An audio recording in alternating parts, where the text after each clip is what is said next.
Un saludo cordial, estimados internautas. Mi nombre es Andrés Rodríguez y les voy a hablar acerca del sistema excretor en el siguiente video.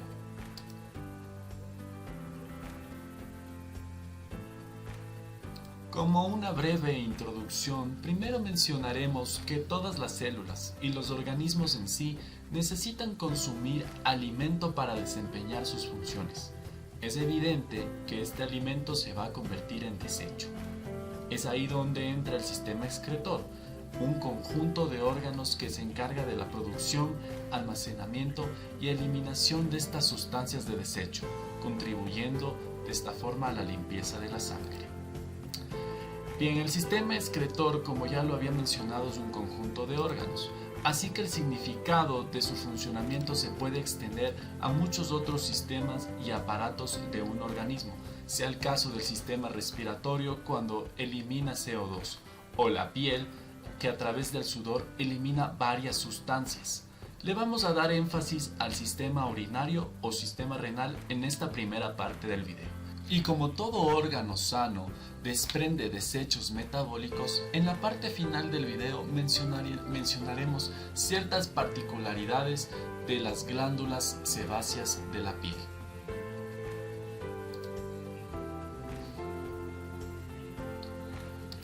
Hablaremos en primera instancia, como ya se había dicho, del sistema renal. En esta primera parte se tratarán los riñones.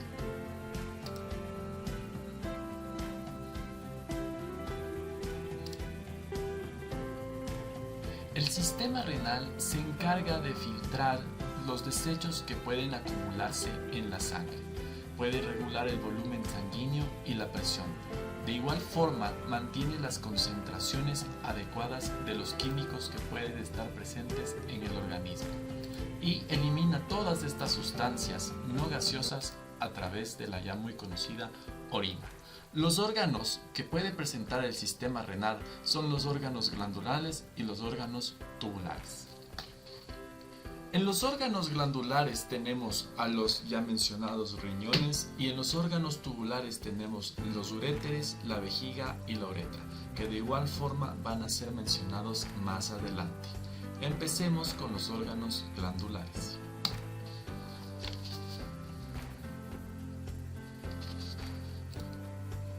Los riñones son el eje central del sistema renal. Es aquí donde los desechos que pueden encontrarse en la sangre son filtrados y eliminados. Desechos como el amonio, el hidrógeno, el potasio y el ácido úrico. Componentes que si se acumulan en el organismo pueden ser nocivos para la salud. Además, desempeñan un papel decisivo en el mantenimiento y composición de los líquidos corporales.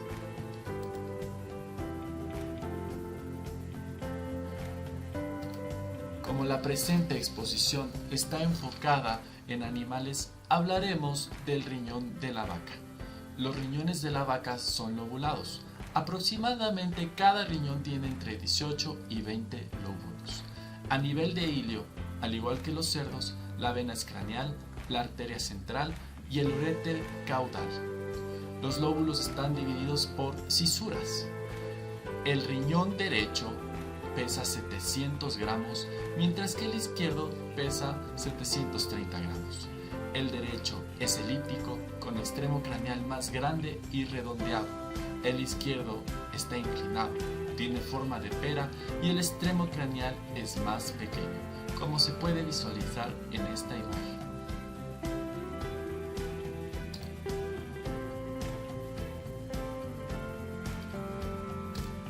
Para empezar a hablar de la estructura del riñón, primero mencionaremos sus capas, desde afuera hacia adentro. Empezaremos con la cápsula de Gerota o fascia renal fibrosa. Es una capa de tejido conjuntivo denso que separa la grasa perirenal de la grasa pararrenal. La cápsula adiposa, tejido graso que rodea la cápsula renal, protege al riñón de traumatismos y lo sostiene en su posición. La cápsula renal, membrana lisa, transparente y fibrosa, que continúa con la cubierta externa del uréter. Estas capas tienen la función de proteger a los riñones y de mantenerlos en su lugar, como ya se ha mencionado.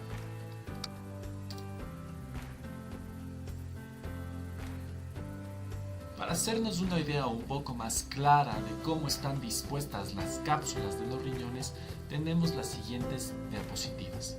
En esta primera diapositiva podemos visualizar un poco de manera más concisa la idea de la cápsula fibrosa, que es un tejido aproximadamente de 1 milímetro de espesor y se encarga de proteger al riñón de agentes externos. De igual manera, en la parte derecha tenemos la imagen de los riñones lobulados de la vaca. Esa pequeña tela transparente vendría a ser la cápsula fibrosa.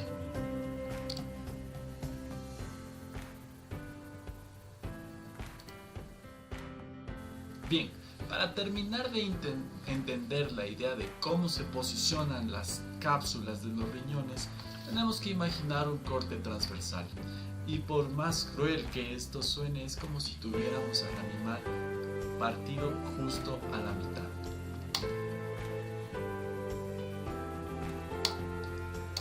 De esta manera podemos localizar la grasa perineal, la fascia renal y la cápsula fibrosa.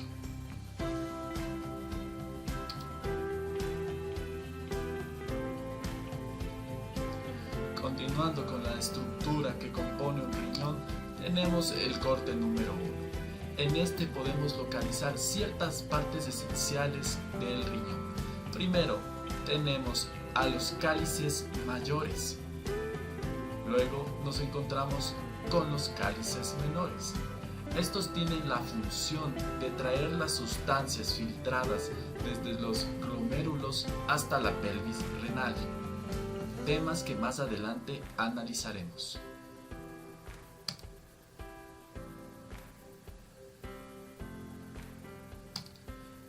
En un segundo corte podemos destacar la presencia de la arteria renal y sus divisiones.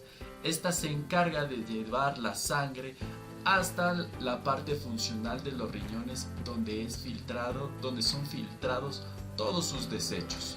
De esta manera tenemos la arteria segmental superior, la arteria segmental inferior, la arteria segmental posterior y anterior.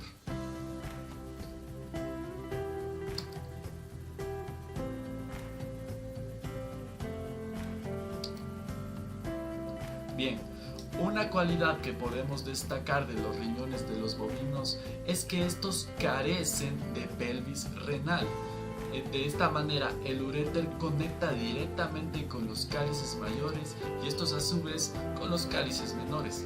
Esto quiere decir que no existe ese compartimiento donde todos los desechos y la orina se van a encontrar para posteriormente pasar al uréter.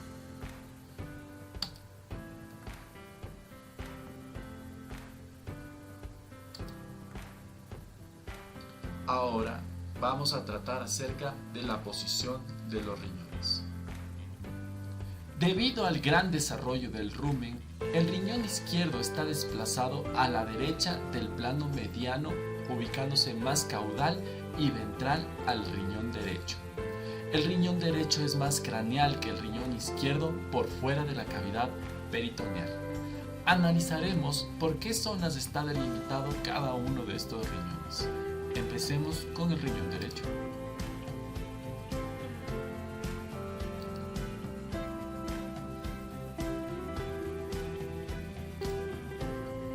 Bien, el riñón derecho se relaciona cranealmente con el diafragma, el músculo psoas y el hígado, caudalmente con el psoas y las asas intestinales, dorsalmente con el músculo psoas, las dos últimas costillas y el primer proceso transverso lumbar, ventralmente con el hígado, las asas intestinales, el ciego y el peritoneo, internamente con la vena cava caudal.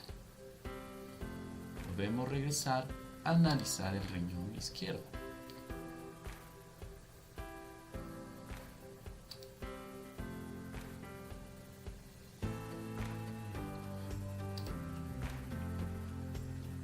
El riñón izquierdo se relaciona cranealmente con el páncreas, caudalmente con las asas intestinales, dorsalmente con el diafragma, el músculo psoas y los dos primeros procesos transversos lumbares.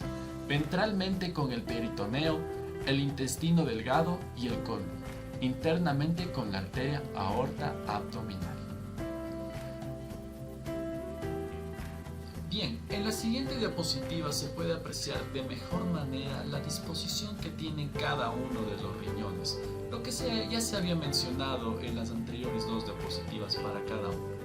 Considere, querido espectador, que según la anatomía, caudalmente se refiere a la parte posterior del animal, cranealmente a la delantera, ventralmente es que están más cerca del vientre y dorsalmente las que están más cerca de la espina dorsal.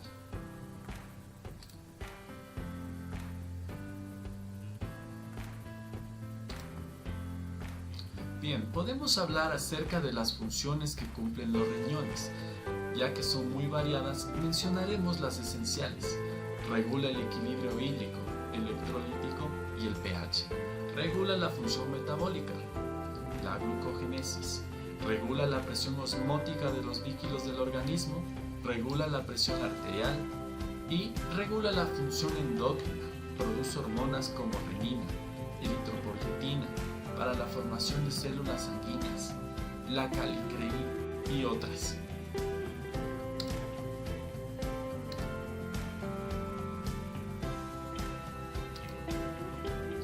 Pero no podemos pasar por alto la función principal de los riñones, que es la formación de orina. Con esta se elimina el exceso de agua del organismo, se eliminan los productos de desecho del metabolismo como ya los que se había mencionado antes, la urea, el ácido úrico, el amoníaco y la creatinina, etc. Elimina sustancias extrañas como medicamentos, aditivos, pesticidas y otros.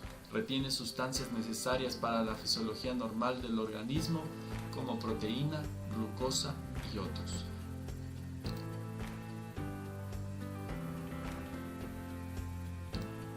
Es necesario hablar de cómo es que los riñones elaboran todo esto, y ahí es donde entran los mecanismos.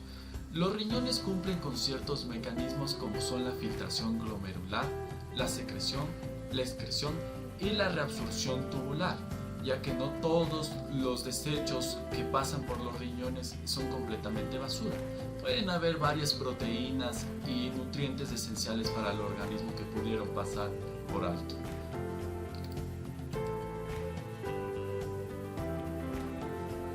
Hablar del mecanismo de los riñones es hablar de la nefrona, pues es aquí, es el lugar clave donde se da el funcionamiento de los riñones.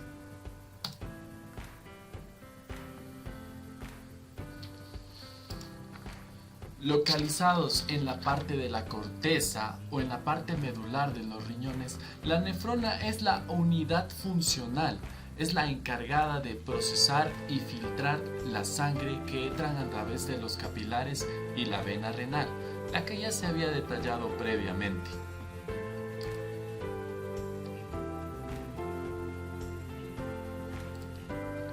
La nefrona está constituido por pequeños capilares ramificados llamados glomérulos. Los glomérulos se alojan en una cápsula, en una pequeña bolsa llamada la cápsula de Bowman. Estos glomérulos tienen presiones hidrostáticas bastante elevadas. De esta manera es como consiguen que la sangre ingrese hacia ellos y luego pasen por una serie de túbulos donde se realiza la absorción de nutrientes que pudieron ser pasados por alto. Vamos a hablar de eso a continuación.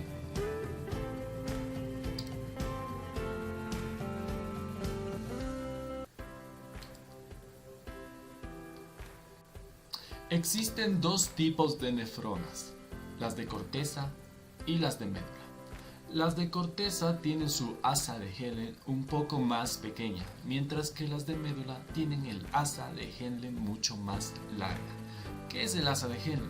El asa de Henle es un túbulo perteneciente a la nefrona que se encarga de seguir pasando el filtrado que se dio en los glomérulos hasta la parte de los cálices menores del riñón.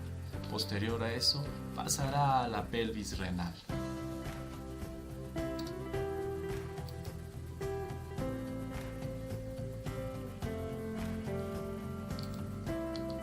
podemos empezar ya a hablar del filtrado glomerular. El filtrado glomerular se da en la cápsula de Bowman, donde ingresan las arterias y capilares ya detallados anteriormente con la sangre, y aquí los glomérulos se encargan de filtrar las sustancias nocivas que se pueden encontrar en ella. Todas estas sustancias nocivas escurren en la cápsula de Bowman y posteriormente pasan a una serie de túbulos donde estos se van a encargar de reabsorber sustancias que pueden ser nutritivas para el funcionamiento del organismo. Detallemos eso un poco mejor en la siguiente diapositiva.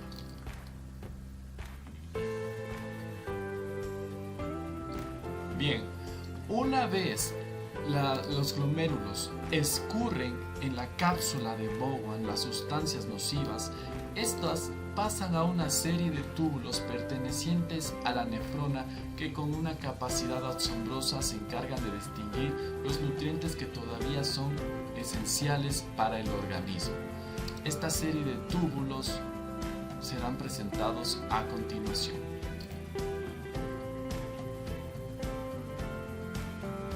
Bien, podemos hablar del tubo proximal. En este se recuperan casi en su totalidad los nutrientes filtrados útiles. La superficie apical de las células tubulares proximales se encuentra muy ampliada gracias a la presencia de numerosas microvellosidades que le dan el característico aspecto de borde de cepillo que aumenta considerablemente la superficie absorbitiva. De forma similar, el borde basal de la célula también posee numerosos pliegues para aumentar el área superficial, como podemos observar en la figura A, que es una vista histológica de estas células que se encuentran en el tubo proximal, las que permiten la reabsorción de las sustancias ya mencionadas. Otra característica es que la mayor parte de los iones existentes en el filtrado glomerular, como el sodio, el cloro, el potasio, el calcio, el fósforo y el magnesio, se reabsorben casi completamente, sobre todo para mantener constante la composición electroquímica del medio interno. Una facultad importante a mencionar es que si bien los túbulos proximales reabsorben en su totalidad la glucosa, si ésta sobrepasa el umbral, no se va a poder lograr recaptar toda la glucosa y esta saldrá en la orina. Ahora podemos hablar del asa de Henle. El asa de Henle presenta una disposición en forma de U. Se halla formada por una rama delgada descendente, seguida por una rama ascendente delgada en una primera porción para después volverse a engrosar. El asa de Henle reabsorbe aproximadamente el 25% de sodio y cloro y cerca del 15% del agua filtrada. Esta filtración de agua es lo que permite que el asa de Henle concentre mucho más la orina. La rama descendente del asa de Henle es muy permeable al agua, poco permeable a la urea y totalmente impermeable al sodio. Por su parte, la rama ascendente es muy permeable al sodio, poco permeable a la urea e impermeable al agua. El líquido isotónico que proviene del túbulo proximal, conforme recorre la rama descendente, se vuelve hipertónico debido a la salida de agua hacia el tejido intersticial.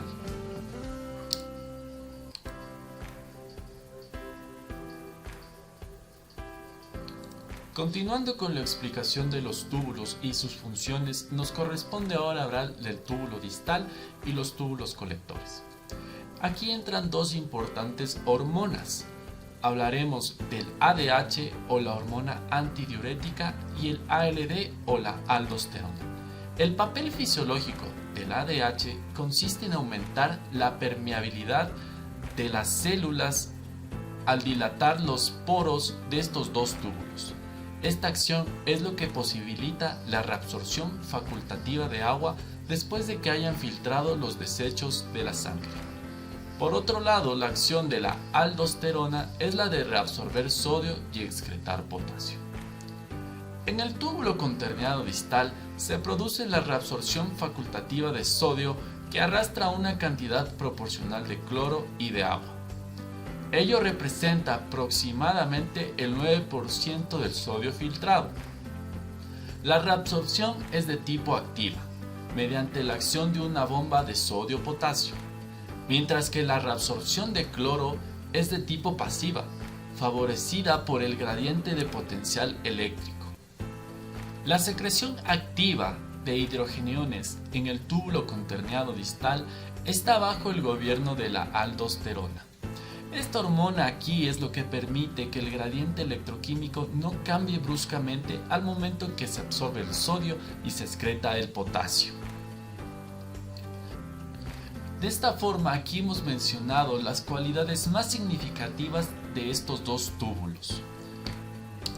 Continuando con nuestra explicación, llegamos a este pequeño cuadro de resumen, donde después de atravesar todo el sistema tubular de las nefronas, estos convergen y dan lugar a los cálices menores, los cálices mayores y por último la pelvis renal, en el hilio del riñón, de donde es conducida la orina a través de los uréteres hasta la vejiga. De esta forma hemos hablado sobre todo el funcionamiento de la parte de los riñones y podemos proseguir a hablar sobre los órganos tubulares que conforman el sistema renal, como ya lo habíamos dicho al principio, que también íbamos a hablar. Y aquí es donde encontramos a la vejiga, los uréteres y la uretra. Podemos comenzar hablando sobre los uréteres. Los uréteres son tubos musculosos en forma de embudo, por cuyo interior circula la orina desde la pelvis renal hasta la vejiga. La forma de entrar oblicuamente por la pared de la vejiga explica que funcionan como una válvula, para evitar que el líquido refluya hacia el riñón.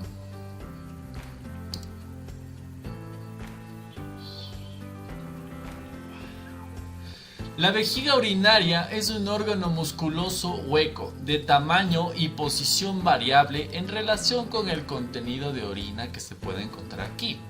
Al estar vacía y en contracción es un órgano de paredes gruesas. Al llenarse paulatinamente de orina, las paredes disminuyen su grosor. En la vejiga podemos destacar tres paredes esenciales: la anterior o vértice, la media o cuerpo, similar a una bolsa. Es aquí donde los uréteres se conectan a la vejiga. Y luego tenemos la parte posterior o cuello, donde se continúa hasta la uretra. Cabe mencionar también que la vejiga está sujeta por el peritoneo. Este a su vez forma dos tipos de ligamentos. Uno medio, que va desde la cara ventral de la vejiga hasta el piso de la pelvis, y dos ligamentos laterales, que van desde la superficie lateral de la vejiga hasta la parte lateral de la pelvis. En el caso de los bovinos, la vejiga tiene una mayor capacidad que la vejiga de los equinos. Cuando ésta se llena, se sitúa en la cavidad abdominal. Es muy importante hablar del aparato nervioso que está alrededor de la vejiga. La inversión parasimpática del músculo de la pared media de la vejiga se responsabiliza de la contracción, mientras que el sistema simpático fundamentalmente inerva la base de este órgano. Nos podemos encontrar con el nervio pudendo, un nervio sensorial y motor que transporta las señales desde y hacia los genitales, la zona anal y la zona uretral. Es la que se encarga de inervar el esfínter externo que rodea la uretra. Las interconexiones entre estos nervios permiten la relajación y apertura de los esfínteres, tanto internos como externos. Esto facilita la salida de la orina. Y ligado a la vejiga está el proceso de micción. Es el mecanismo por el cual se libera la orina. Como ya se había mencionado previamente, cuando la vejiga se encuentra vacía, está ligeramente comprimida por los órganos vecinos y su llenamiento se produce paulatinamente hasta que la tensión de sus paredes se eleva por encima del umbral que desencadena el reflejo neurógeno que desencadena su vaciamiento. Como un dato adicional, cabe mencionar que animales domésticos como los felinos, cánidos o incluso los humanos tienen un pleno control sobre este mecanismo de micción, pero animales como los bovinos no tienen un reflejo sobre este mecanismo, así que ellos simplemente liberan la orina cuando sienten que las paredes de su vejiga ya no pueden soportar más. Para culminar esta parte de los órganos tubulares tenemos a la uretra. La uretra es el conducto que comunica la vejiga con el exterior. Es por aquí por donde se libera a la orina, gracias a que aquí se encuentra un esfínter. Está completamente ligada al aparato reproductor, sea tanto masculino o femenino del animal. Para culminar con el sistema renal, vamos a hablar de una de las enfermedades que mayormente ataca al ganado vacuno, y esta es la nefritis. Esta se caracteriza por la inflamación de los riñones. Suele ser provocada por una infección o una reacción inmune anormal que los ataca. Generalmente la inflamación no afecta solo al riñón, sino también a los glomérulos, los túbulos, los tejidos que lo rodean y los vasos sanguíneos. Vamos a hablar de los tipos de nefritis. Los principales tipos de nefritis tenemos a la glomerulonefritis, la granulomatosa y la pielonefritis, de las cuales esta es la más usual dentro del ganado vacuno, ya que es una infección bacteriana. Como pueden ver en las imágenes, el caso que más se repite, lo que podemos observar con mayor detalle, es cómo los riñones se hinchan, se vuelven mucho más grandes al tamaño al que están acostumbrados.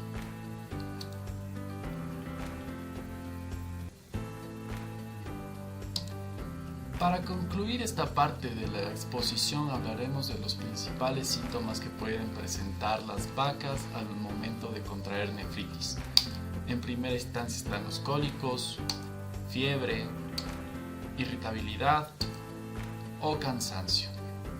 Por esto es recomendable hacer análisis de orina con bastante frecuencia.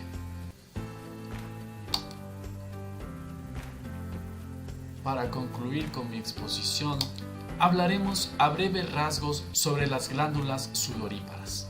Debido a que no se las considera completamente parte del sistema excretor, ya que no es su principal función.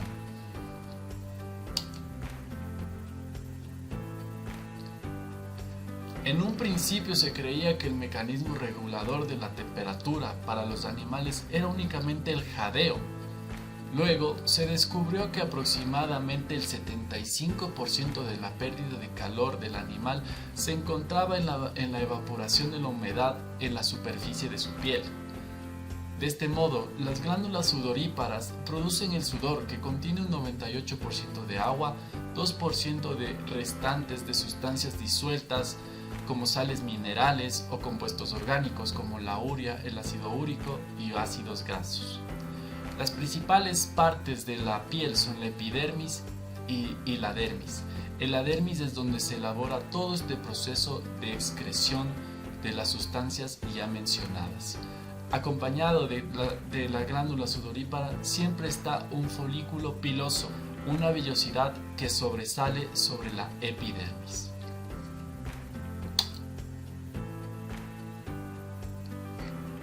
Muchas gracias por su atención. No olviden revisar la bibliografía para tener mucho más a detalle todo lo que se ha mencionado en la exposición.